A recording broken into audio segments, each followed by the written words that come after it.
Good afternoon. Thank you for coming.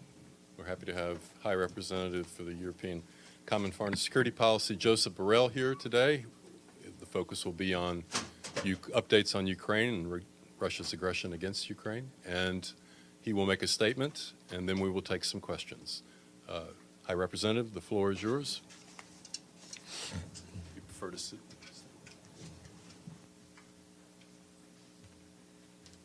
Thank you.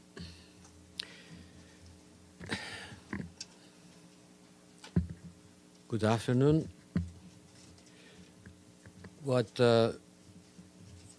President Putin announced today constitute another major escalation on the unprovoked war that he has launched against Ukraine. It looked like he's speaking of a measure of panic and desperation. Putin is doubling on a failing strategy. By the threat of using nuclear weapons, he's trying to intimidate Ukraine and all countries that support Ukraine. But he will fail. He has failed, and he will fail again. Unfortunately, this late escalation is in line with the approach taken by the Russian regime until now. Putin threats to use all weapons resources at our disposal. This was its sentence.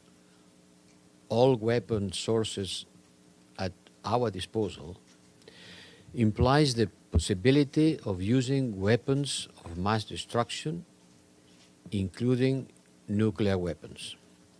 And such a threat is unacceptable. Threatening with nuclear weapons is a real danger to the whole world, and the international community has to react in front of this threat. Doing it on International Peace Day is even more cynical. Maybe it's a coincidence, but it is particularly shocking to hear such threats during the United Nations General Assembly when the world community unites to work on peace and progress. Russia's Putin is demonstrating again that it completely disregards the international norms, rules and principles. Rules and principles and norms that we have all signed, Russia also, as members of the United Nations. And these rules and principles start with territorial integrity. The intention to annex territories occupied by force since February 2022 and to hold a sham referenda will not change their legal status. They are and they will remain internationally recognized as an integral part of Ukraine. And this is not going to change by holding a sham referenda. Now it's clear that Russia wants to destroy Ukraine by all means, violating international law and the United Nations Charter since the beginning. But now it looks like Russia's Putin wants to destroy Ukraine. And the international community gathered here in New York needs to take full measure of what is at stake. The Security Council will meet and discuss about Ukraine tomorrow in this new scenario. I will speak on behalf of the European Union to the Security Council. I will have the great honor and responsibility of addressing the Security Council on behalf of the European Union at that critical moment. And tonight, immediately after knowing the words of Mr. Putin, I am convening an extraordinary and ad hoc informal meeting of the European Union foreign ministers with the purpose to agree on a common line.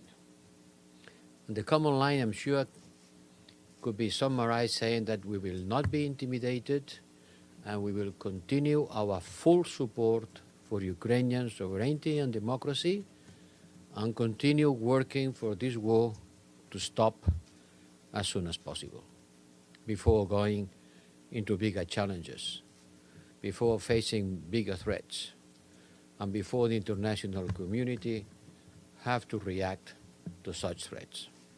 Thank you.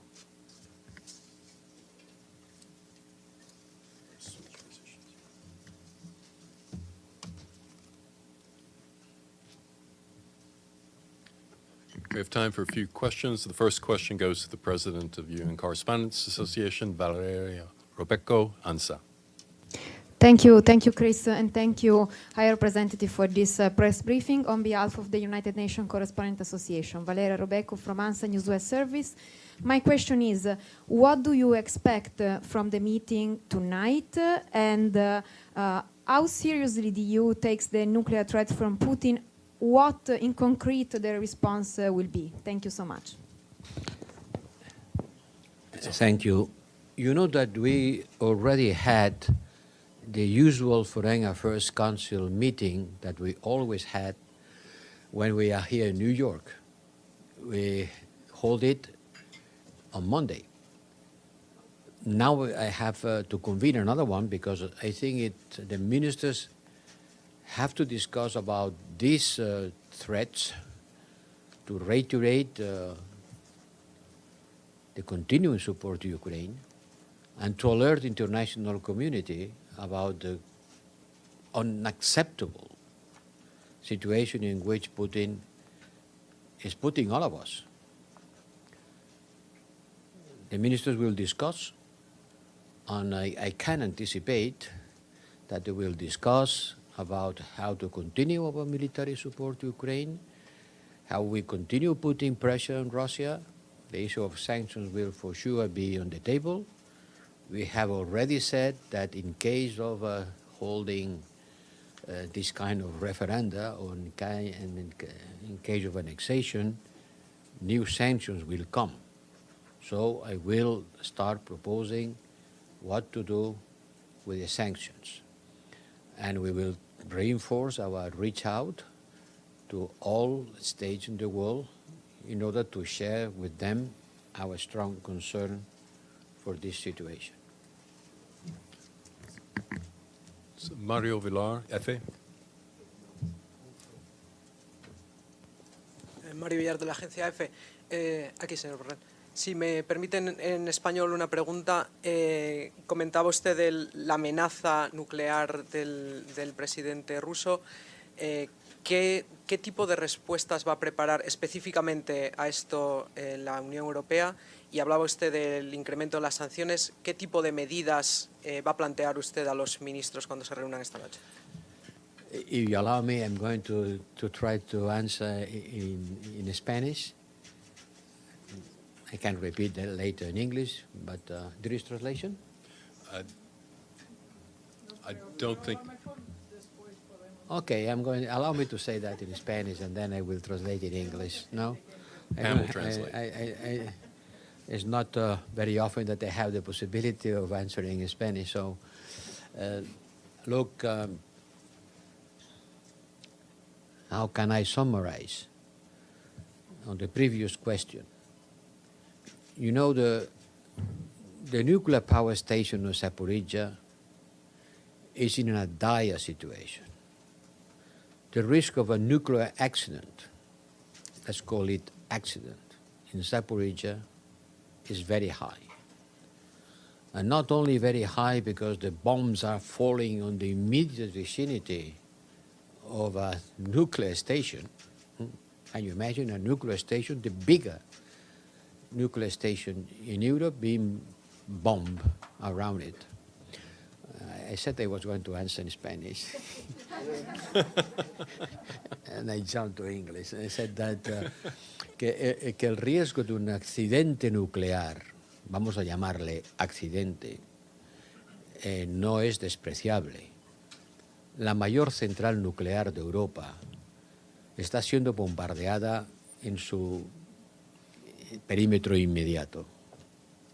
Y la Agencia Internacional de la Energía nos dice que está funcionando en unas condiciones de precariedad alarmantes. Nadie tendría la caldera de gas de su calefacción en casa funcionando en condiciones de precariedad alarmante, ¿verdad? Porque todo sería consciente de que corre un cierto riesgo y repararía esa caldera.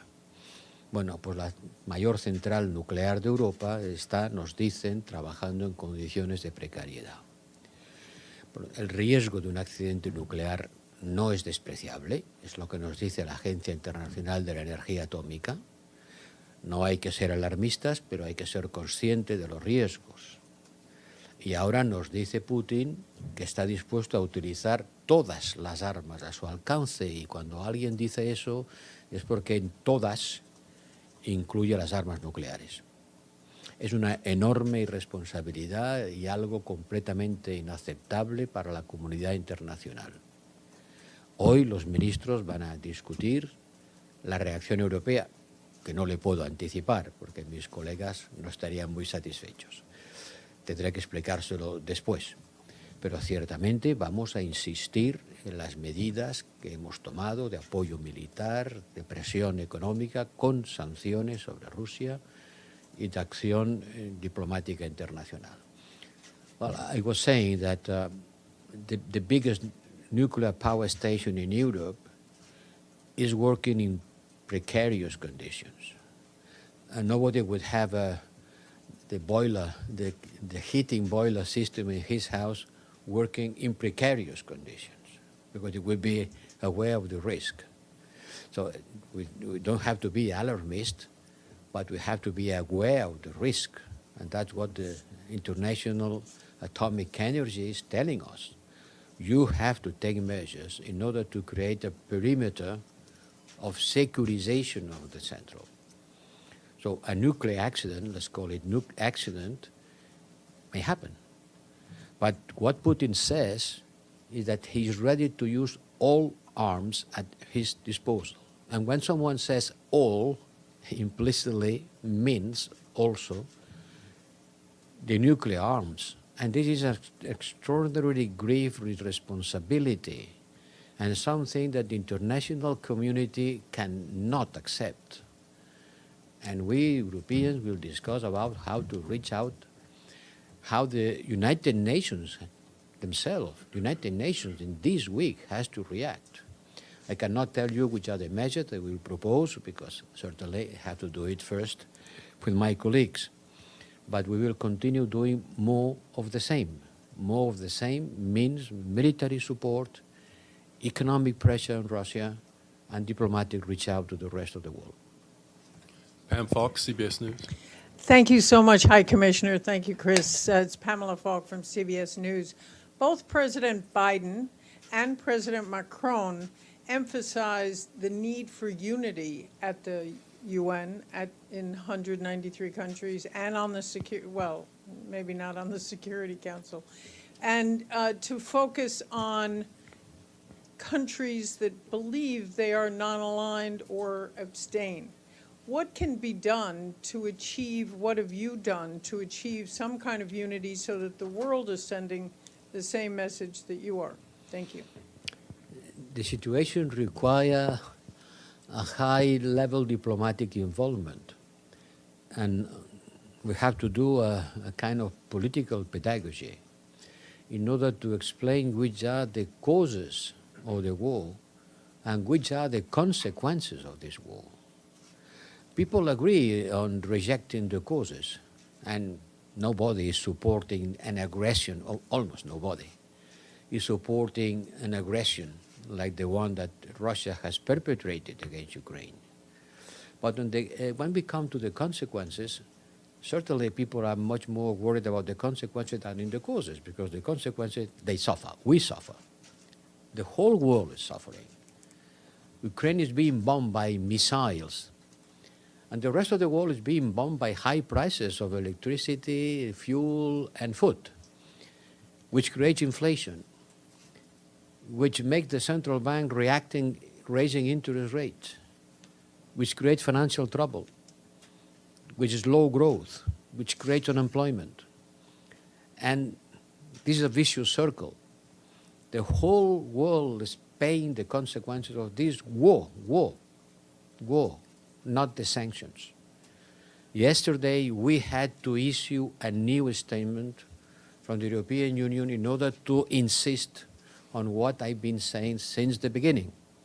Our sanctions doesn't target food or fertilizers. The trade of food and fertilizers is free. And we clarify once again to all economic actors, providers of insurance, providers of services, transportation, that they can be involved on exports of food and fertilizers from Russia to the whole world. Look, we Europeans, we are buying fertilizers to Russia. So how could we preventing third countries also buying fertilizers if we do? So no problem with that. It's clear. It's not the sanctions, it's the war itself. And we have to engage in a battle of narrative, which is not going to be won overnight, will require a stubborn, continuous, and clever reach out to our colleagues and partners around the world. I can take more questions because I understand the situation required. Okay. Michelle Nichols, Reuters. Thank you, Mr. Borrell, for the briefing. I just wanted to follow up. Sergei Lavrov is in town this week. Are you planning to meet with him? Is that something that might be discussed at your meeting this evening? And do you think meeting with him could achieve anything? To tell the truth, no. I'm not planning to meet Sergei Lavrov. Well, this was an easy question to answer. Huh? I was in Ukraine for 40 days, so I did experience from first sight the war from the beginning. And European nations are delivering arms and all what they can as equipments for the Ukrainian army. Let's say Putin acts on his threat. Is it enough just to provide arms? Do you think that European nations will bring soldiers on the foot in Ukraine just to really not let this catastrophe happen? That's my first question. Second question, if you don't mind, about the nuclear deal. We see the escalation between Raisi and Biden. Do you think it's going to let the deal turn down, or it's just a political way of just lifting the ceiling? Well, let's be clear about that. Since the beginning, we have said that we are not belligerent, that we are not engaged in the war. One thing is to provide military support, and another thing is to engage in the war directly. It's not the case, and it will not be the case.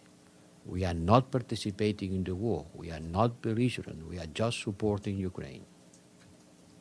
Last question, Edie Lederer, AP. Thank you very much, Mr. Borrell. You just said that you're not engaged in the war. You're providing military equipment. With Putin calling up 300,000 new troops, how do you think the EU should respond to that? Because it's certainly going to provoke new requests from Ukraine for equipment. And if the Russians do take any kind of nuclear action, can they expect a response from the EU that would be perhaps demanding engagement? Allow me to not to engage in a chain of if. I am dealing with the real circumstances of the war the way it is now. And the way it is now, we are not going to engage directly.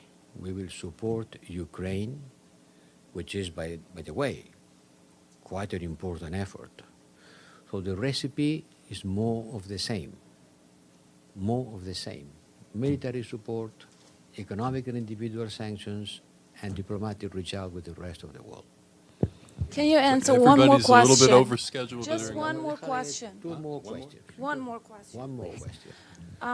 I am going to focus on Iran. Thank you so much, by Iran, the way, no. for doing this. Today was just The about focus is Ukraine. on Ukraine. Thank you very much. We'll take one more I question here at said everything AF50. about Ukraine yesterday, nothing new since then. Sir, you're saying the recipe is more of the same. Isn't Vladimir Putin counting on you and the EU to do more of the same? What will more of the same do to a president who has just called up hundreds of thousands of new troops? What will more of the same achieve? You know, one thing is to call, and another thing is to have. I can call a lot of things. You can call 300,000 soldiers, you will not have them tomorrow in the front line. Do you not have to do something different, take a new We approach? will continue supporting Ukraine with the military support that we can provide. I cannot say anything more. Thank you very much. No, this is it. We're a little overscheduled. He has to go to his next appointment. Thank you very much.